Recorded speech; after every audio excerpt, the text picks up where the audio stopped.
নিজ স্ত্রী, সন্তান, সন্ততি এবং নিকট আত্মীয় স্বজন সহ কোনো মানুষের কাছে সে দেনা পাওনা যেন জড়িত না থাকে। এটা কিন্তু বড় হক। মোট কথা ঋণ মুক্ত যেন হন, ঋণ মুক্ত এবং অধিকার মুক্ত, অপরের অধিকারকে সে হরণ করেন। অনেকে দেখা যায় যে হজে যাচ্ছে কিন্তু তার বোন শরিক ফাঁকি দিয়েছে, ভাইদেরকে ফাঁকি দিয়েছে, কিংবা শ্রমিকদের পাওনাগুলো দেয়নি।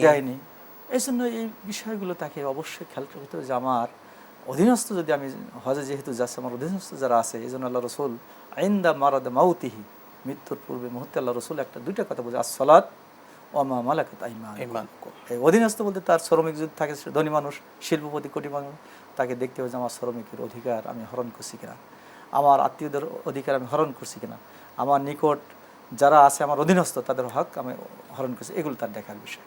3 নম্বর, প্রস্তুতি নেওয়ার সময় সে অবশ্যই প্রশিক্ষণের মাধ্যমে সে জানতে পারবে এবং সে নিজেই যদি আমল করে, কিছু কিছু আমল যেগুলো, যে দোয়াগুলো যে স্থানে করতে হয়, এই দোয়াগুলো সে অভ্যস্ত হবে।